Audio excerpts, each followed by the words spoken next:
हरि ओम नमो नारायण। ओम नमो नारायण। हरि ओम। जय माँ गंगे। सभी की तरफ से माँ गंगे को मेरा प्रणाम और माँ गंगे की तरफ से आप सभी को आशीर्वाद। भाई, आज टॉपिक है प्रेम का। जी हाँ। ढाई अक्षर प्रेम का, ढाई अक्षर प्रेम का।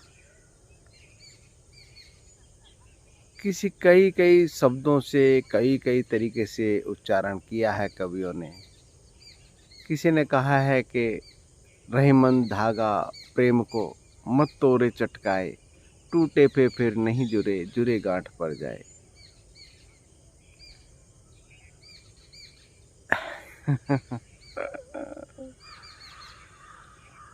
भाई, मेरा मानना है ऐसा नहीं। मैं रहीमन जी की इस पंक्ति से सहमत नहीं हूं। मेरी विचारधारा इससे अलग है। वो प्रेम ही कहाँ जो टूटने पे गांठ पड़ जाए। वो प्रेम नहीं, सच में ही प्रेम नहीं है। प्रेम तो आत्मा का स्वरूप होता है। वैसे तो आत्मा अपना किसी भी स्वरूप में प्रकट रूप नहीं करती। जी हाँ, वह जो चाहे अपना स्वरूप धारण कर सकती है, पर करुणा और प्रेम जागृत हो जाती है लोक व्यवहार के लिए। कर आत्मा का स्वरूप। इसलिए मेरा मानना है कि जो आत्मा का स्वरूप है ना, वो टूट नहीं सकता, बिखर नहीं सकता। अगर कोई कहता है कि प्रेम टूटने के बाद गांठ पड़ जाता है, तो मेरे समझ में नहीं, क्योंकि वह प्रेम नहीं था। प्रेम होता ही नहीं। वह तो प्रेम के नाम पर कुछ और ही है। जी हाँ, और ही खेल चल रहा है प्रेम के नाम पर। मैं नहीं मानता कि प्रेम के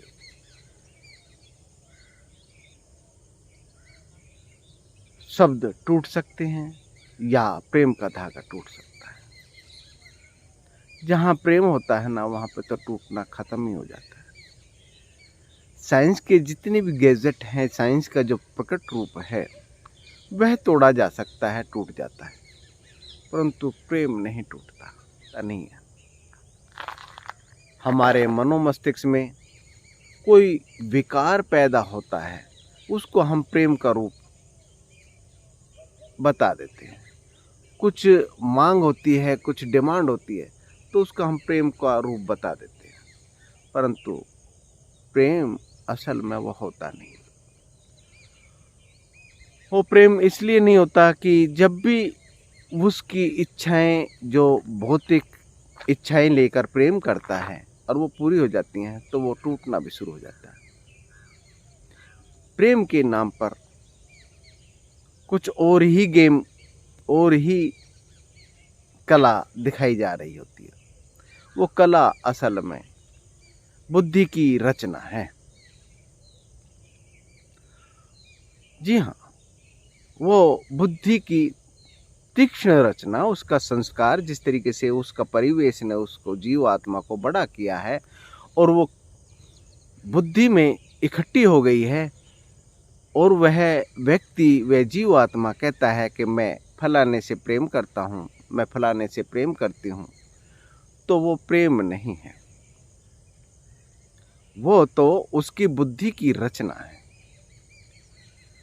वो जब रचना के अनुसार उसकी जो आसक्ति है, जिसके प्रति उसका लगाव था, घर के प्रति, पति के प्रति और सामाजिक भौतिक वस्तुओं के प्रति उसमें कुछ खोट नजर आएगा, पति के प्रति पति में कुछ खोट नजर आ जाएगा, वो प्रेम खत्म हो जाएगा, खंडित हो जाएगा।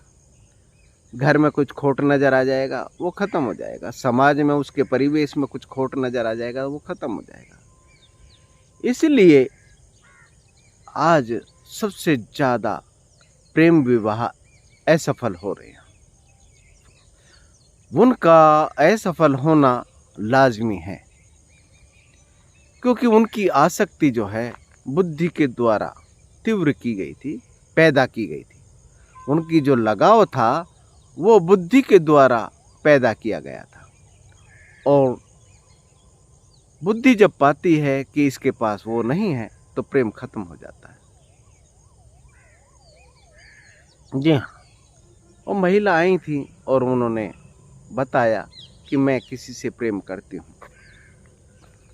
वैसे तो मेरा पति मुझसे बहुत ज़्यादा प्रेम करता है, परंतु मुझे कुछ प्रॉब्लम हो गई थी। उसमें इन्होंने, जिनसे मैं प्रेम करती हूँ, उन्होंने बहुत साथ दिया, बहुत ज़्यादा साथ दिया, और मुझे इस परिस्थिति से निकलने के लिए मददगार साबित हुआ। और मैं आज जो खड़ी हूँ उन्हीं की बदौलत खड़ी हूँ।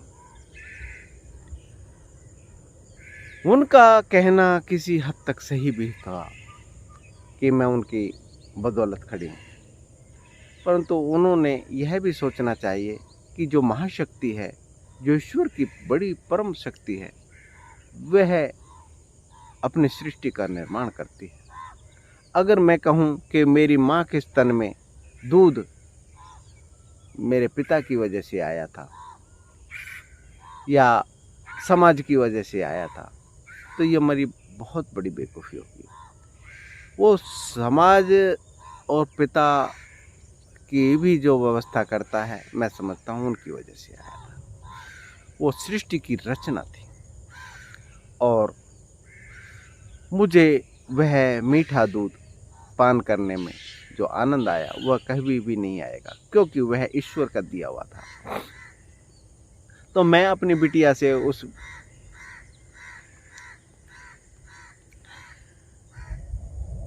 सुंदर और अच्छी महिला, प्रेमी महिला से मैं यही कहूँगा कि आपका जो अटैक पड़ा था उनकी वजह से नहीं पड़ा था, और आप उससे निकल गए उनकी वजह से नहीं निकल गए। वह प्रकृति की सिस्टम है। और मैं आपसे भी यही कहूँगा कि आप जो निर्माण करते हैं प्रेम को लेकर, वह आधार ही गलत होता है। जी हाँ, वह आधारशिला ही गलत होती है। हम उन आधारों के ऊपर हम अपनी बिल्डिंग खड़ी करते हैं प्रेम की, वह धराशायी होना स्वाभाविक है। प्रेम हमारा स्वरूप है, यह मानकर चलना चाहिए। करुणा आत्मा का स्वरूप है। जैसे जैसे हम ईश्वर की तरफ बढ़ेंगे तो करुणा हमारी जागृत होना शुरू हो जाएगी, और जागृत होना शुरू हो जाएगा उस परमपिता परमेश्वर का प्रेम, और वह प्रेम कभी भी खत्म नहीं होता। चाहे किसी भी अवस्था में जिससे हम प्रेम करते हैं, चाहे वो किसी भी अवस्था में पहुंच जाए, अर्थात हमसे वो दुश्मनी भी करने लगे, दूसरों की आगोश में चला जाए, या जो उसने बोला था सब झूठा निकल आए, प्रेम खत्म नहीं होता, प्रेम फिर भी होता। यहाँ तक कि रामकृष्ण परमहंस ने कहा था अपनी पत्नी से, तेरा प्रेम मेरे शरीर से है या आत्मा से? उनकी पत्नी ने कहा था आपसे। तो उन्होंने लगे मैं इस शरीर में रह रहा हूँ, मैं अगर ये शरीर छोड़ देता हूँ तब भी मेरी भोजन की थाली निकालना, क्योंकि मैं तेरे साथ भोजन करना चाहूँगा। और अंतिम समय तक गुरु माता रामकृष्ण परमहंस की जो पत्नी थी, गुरु माता हमारी, वह भोजन की थाली निकालती नहीं। आज भी हम भगवान की थाली निकालते हैं, भोग लगाते हैं। क्या वह भोग आपने किसी भगवान को खाते हुए देखा है? नहीं देख पाएंगे। क्योंकि ये चर्म चक्षु उनको देख ही नहीं पाते। अगर विचार करेंगे तो आप देख पाएंगे, वह जो भगवान है वो हम लोगों के ही अंदर बैठा है, बुद्धि को जो चला रहा है, ज्ञान को दे रहा है, इस शरीर की सृष्टि की रचना को चला रहा है, पूरे ब्रह्मांड को वो गति दे रहा है। वह इस जीवात्मा के थ्रू, इस जीवात्मा के द्वारा भोजन प्राप्त करता है। हम पत्थरों को पूजते हैं, प्रेम प्रकट करते हैं, गणेश का विसर्जन करते हैं, परंतु हम जान नहीं पाते कि वो विसर्जन किस वजह से है। हम जान ही नहीं पाते हम किस वजह से भोग लगा रहे हैं और प्रेम हमारा किस प्रकार का है। हमें जान लेना चाहिए, किसी भी आसक्ति से अगर प्रेम जुड़ा है तो वो खंडित होगा, डेफिनेट खंडित होगा। किसी भोग से जुड़ा है तो वो खंडित हो जाएगा। आज तलाक के मामले सबसे ज़्यादा इसी वजह से हैं कि आपका जो प्रेम है किसी न किसी वजह से जुड़ा हुआ। प्रेम कोई वजह नहीं है, प्रेम तो असीम शक्ति है। मेरा यही मानना है, आप लोगों से मेरी नम्र निवेदन है कि इस प्रेम को पहचानने के लिए सिर्फ इतना जान लें कि ये बुद्धि कौन चला रहा है। बुद्धि तो आप सब चला रहे हैं, बुद्धि से जितने भी कार्य हो रहे हैं आप ही कर रहे हैं। सारी सृष्टि की रचना, आपके ब्रह्मांड की रचना सारी इस बुद्धि से ही है। परंतु बुद्धि को कौन चला रहा है? कौन महाशक्ति है जो इस शरीर को छोड़ के दूसरे शरीर में प्रवेश करती है और फिर से शरीर धारण कर लेती है? वो कौन सी शक्ति है? आपके संस्कारों को भी ले जाती है, आपकी हस्त की रेखाएं बनाती है, मस्तिष्क का निर्माण करती है, उसी तरीके से फिर से यात्रा शुरू कर देती है। और फिर से वही प्रेमी आपके रूप बदल बदल के आपके सामने आ जाते हैं, वह भी शरीर चोला बदल के आपके सामने आ जाते हैं, फिर से वही कार्य शुरू करते हैं और जन्म जन्मांतर से करते आ रहे हैं। आज मीनाक्षी पसंद नहीं है, आज कविता पसंद नहीं है, आज पुनीत पसंद नहीं है, आज पुनीत सुमित पसंद नहीं है, आज ललित पसंद नहीं है, आज देव पसंद नहीं है। तो पसंद किसे करते हैं आप? वे चोला बनाकर, चोला पहनकर, शरीर को धारण करके फिर से आपके सामने प्रकट हुए हैं। भाई, आप किसको पसंद करते हैं? इसको पसंद नहीं तो उसको पसंद। ये चोले का अंतर है सिर्फ। ये जो आपके परिवेश में जो घूम रहे हैं, जो आपके सानिध्य में आए हैं, शरीर का मिलन हुआ है, तो असाधारण है। वो असल में आपके पुनर्जन्म से मिले हुए हैं। इनको समझने के लिए आपको अपना आपा ही समझना पड़ेगा, अपनी प्रकृति ही समझनी पड़ेगी। और प्रकृति को समझने के लिए सबसे बड़ा प्रयास एक ही है कि आप कोई प्रयास करना बंद कर दें, कोई भी प्रयास करना बंद कर दें, कुछ भी प्रयास ना करें। जितना जितना प्रयास करेंगे वह बुद्धि द्वारा प्रयास होगा, बुद्धि द्वारा ही क्रिया होंगी। बुद्धि के द्वारा अपने आप को नहीं पहचान सकते, क्योंकि बुद्धि को कौन चला रहा है? वह परमात्मा, वह ही जीवात्मा जो आप हैं। अगर आप ध्यान लगा के देखेंगे तो आप पाएंगे कि आप बुद्धि नहीं। तो इसको पहचाना कैसे जाएगा? पहचानने का एक ही तरीका है, आप बिल्कुल शांत हो जाएं और ध्यान करें अपने हृदय प्रदेश में। हृदय इसे बोलते हैं। हृदय, दिल के नीचे हृदय नहीं होता है, दिल को हृदय नहीं होता। एक्चुअल में ऊर्जा शरीर का जो हृदय है वो राइट हैंड के नीचे होता है, राइट हैंड की साइड में होता है और बहुत सूक्ष्म होता है। वहाँ पर अगर ध्यान करेंगे ज्योति का, तो आपके सामने वे राज प्रकट होना शुरू हो जाएंगे जो जन्म जन्मांतर से आपके साथ चले आ रहे हैं। जी हाँ,